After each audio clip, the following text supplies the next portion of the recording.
What's up, everybody? Welcome to the pit. What are we going to do today? Well, today we're going to be deadlifting. And I'm going to jump right into the subject at hand. Why you shouldn't try to deadlift like the pros. Okay? And I can already hear people saying, well, shouldn't I try to emulate those people that are professional? Yes and no. All right? And I know a little something about this from doing power line work. All right? Trying to do it like someone that is a master or someone who is a professional, someone who makes money at it, can get you hurt. Okay, well, what do you mean by that? Won't they be doing it with the right technique? Yes, they will, but it might not be the right technique for you. Well, that raises other questions, so let me get into it. When you see a man working on the power line that knows his business, that is a legit journeyman, someone that has years of practical application behind his technique, you're going to see him doing so many different things, and you're going to say, wow, this is the way that it should be done. And as I said before, yes and no. That's the way he should do it, not the way you should do it if you're learning. So many times in power line work, I would have little apprentices come up, watch me, some of the other guys out there, and try to mimic what we're doing in a bucket. And they just kept falling all over themselves, tool blocking themselves, putting themselves in positions that we had to get them out of. And the reason that happened is because they were not progressed enough.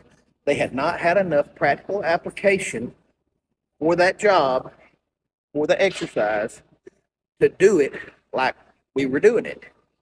Okay? When you're teaching someone how to do something, you teach them from scratch.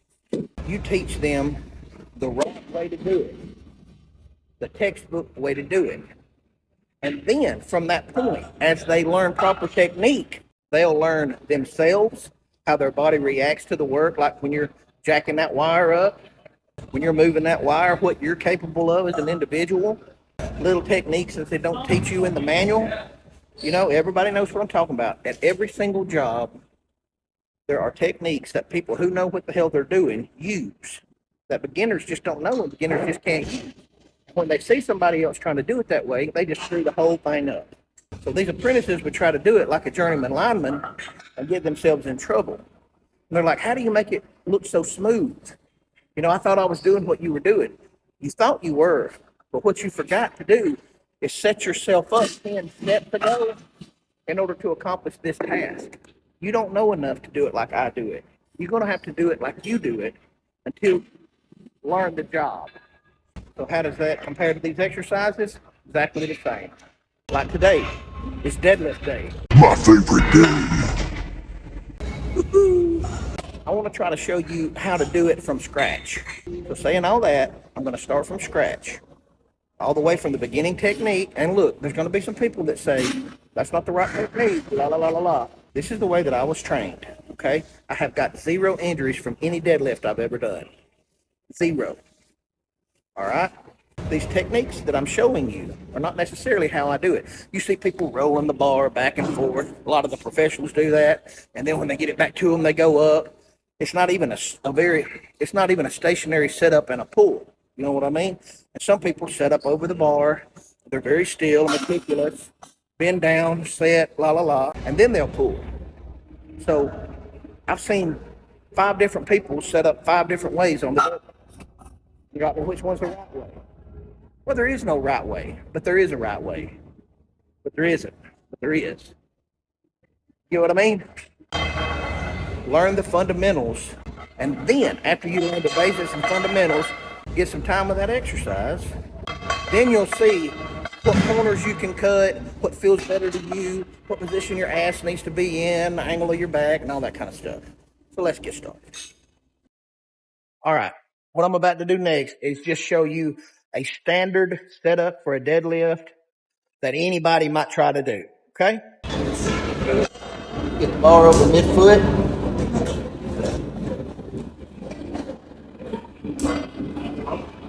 Reach down, grab the bar.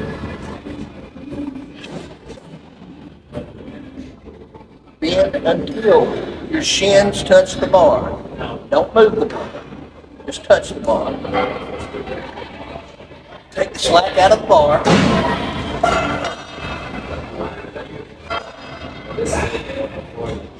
Push the earth away with your feet. Drag the bar up your shins, your knees, and your thighs, and then repeat the process backwards, all the way back down. Let's try it again from a different angle. One more thing. A lot of people want to know, well, just how far apart should my feet be before I lift? I've seen some people do this. I've seen some people here. I've even seen some people here. And then you get into the whole sumo width, and I'm not going to address that in this video. Sumo's not my thing. If you do it, that's fine, but not in this video. Now, Mark Ripito, who knows his shit, look him up. He's got 1,000 videos out there. Also, Alan Thrall, he'll tell you the same thing. A good way to find your natural deadlift position is just to stand back,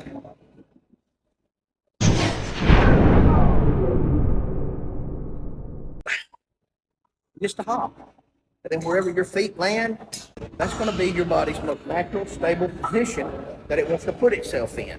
Well, that's where you're going to be when you want to deadlift too. Now, some people, through practice, have changed the width of their feet up because they have found something that might work a little bit better for them, based on maybe perhaps the shape of their body, an injury, or just whatever. But this is not for you because you're a beginner. Okay? I haven't moved my feet. Look down at my feet. Now, look at my feet when I set up for the deadlift.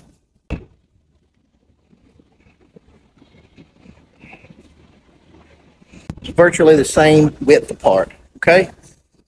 Listen, yours may vary. Even if you jump up and try to get your most natural, stable position, when you get up under the bar, it still might vary a little bit because it just feels better to you. But remember, it's not always about what feels better. It's really about what enables you to lift the most weight, right? Obviously, safely. Nobody ever said this was supposed to be comfortable, ever. And if you're working under that premise, then you might want to change your perspective a little bit, okay?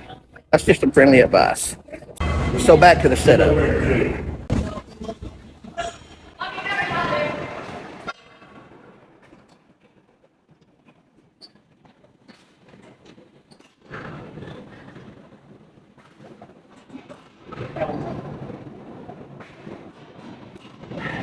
And there you go. Now that's about as textbook as I can make it right there, okay? And there may be people out there that are viewing that and go, no, you should have done this. You should have bent your back over another 2 inches, or your hips should have set a little lower. You don't know what the hell you're talking about. I'm going to go ahead and tell you that right now. Because it's different for everyone. Just like a squat position is different for everyone. A man with 3.5 foot legs, his squat's going to look different than a man with 3 foot legs. A man with a long torso, his deadlift is going to look different than a man with a short torso. But if you set up that way, you're going to get very, very, very close. Certainly close enough to perform the deadlift safely if you follow those cues. Okay? A little bit later, when I get some weight on the bar, I'm going to show y'all all about that whole rolling deal and why I think people do it. I'll see you in a minute. All right. Here's another technique that was shown to me by people who should know. All right? These people have been in powerlifting for a very long time. They've got records, yada, yada, yada. Now, I deadlifted the way that I've shown you for years. All right? And it's all great, grand, and wonderful. I still deadlift that way. But I also add something else, which will be something that you add as you move forward. And it's the lean back. Okay? I'm showing you all this in different segments so you can learn it one at a time instead of trying to pick up on 3 or 4 different cues at the same time. Now, these fellas were telling me right before you deadlift, when you set up, and my setup was good, then you need to set back. And I said, well, how do you know you've set back enough? They said, right when you feel like you're about to fall backwards, you're as dead nut center as that bar is ever going to get. You know what I'm saying? Center is the most advantageous position for you to lift any bar or push any bar. In my mind, I was like, that sounds a little dangerous. But listen, If you were doing it to an empty bar or a bar that was loaded very lightly, then I can see where you're coming from. But I found out very quickly that when there's just a little bit of weight on that bar, you're fine. Okay? And then when you start lifting that way, you feel just how advantageous it actually is. Let me show you. I'm going to do one lift the prior way I just showed you, and then I'm going to do an additional lift with the lean back. Let me show you.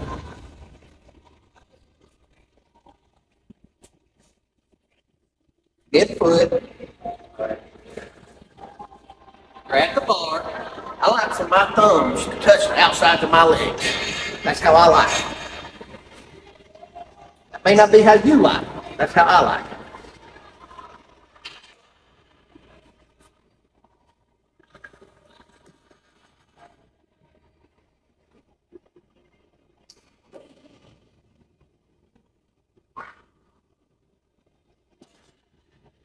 You can lift like that all day long, all day long. Be just fine. Like this.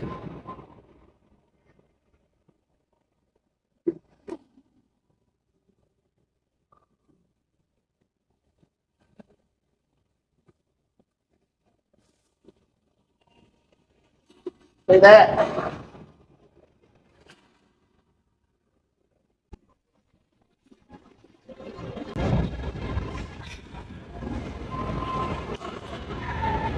I leaned backwards. Just enough for that weight to get on my heels just a little bit, because where your ankle is directly in the center of your body if you look at it sideways, give or take. All right, now I'm about to attempt to show you how to roll the deadlift towards you and then lift, okay? And I'm also going to address, got sweat in my eye, got bandanas in the truck. Just for that I ordered, not bandanas, but sweatbands, like 1970 something sweatbands. I should go get them.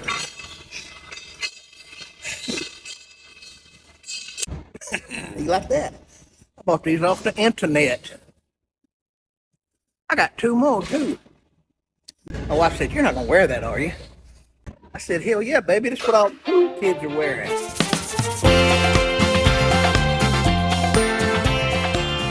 The roll technique. When it gets down to heavyweight, I use an inverted grip, and that makes it difficult for me to use the roll technique. But when I'm warming up, or if my hands are so fatigued that I need to use wraps in order for me to deadlift, then I'm more apt to use that rolling technique. But for these purposes, all I've got is 405 on the bar, so I'll just use the overhand grip with no wraps and use the rolling technique, and then we can see what's up. All right, let's do it. All right, standard technique.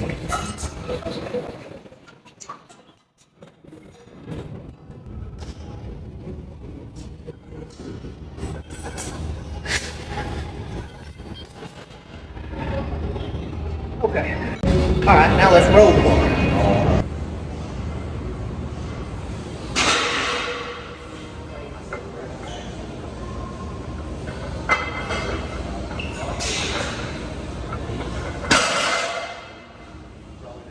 The second deadlift, the one where I kind of rolled it up to me and stopped, kind of had a little movement in my pelvis, that actually felt better to me than anything else.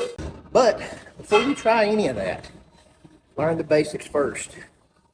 It's going to take you more than a day, okay, of deadlifting to start doing these things. It's going to take you a good while. Learn the basics first. Don't try to act like you know what you're doing until you do. All right? We don't need you out here getting hurt just for some silly reason. All right? Now, I'm going to move on to the crux of the workout. I'm doing the Advanced Masters program from the Barbell Prescription. I'm in my second cycle.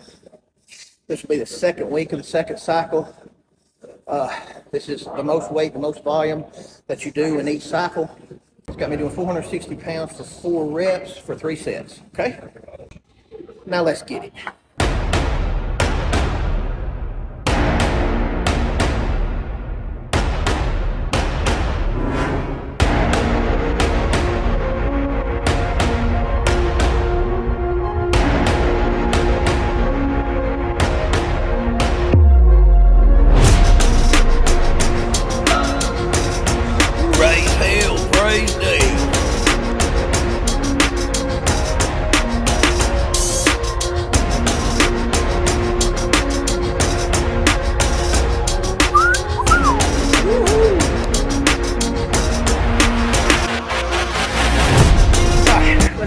squeeze one more set out.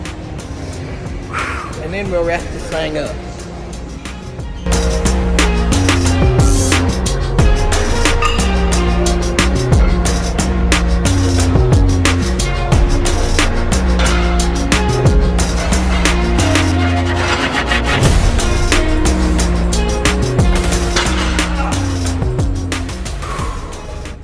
I like doing bent over rows after my deadlifts. Then we're gonna go eat, and we're gonna take it to the house. I appreciate you guys tuning in. Got any questions or comments, you know where to put them. I appreciate you watching, and remember, never be afraid To get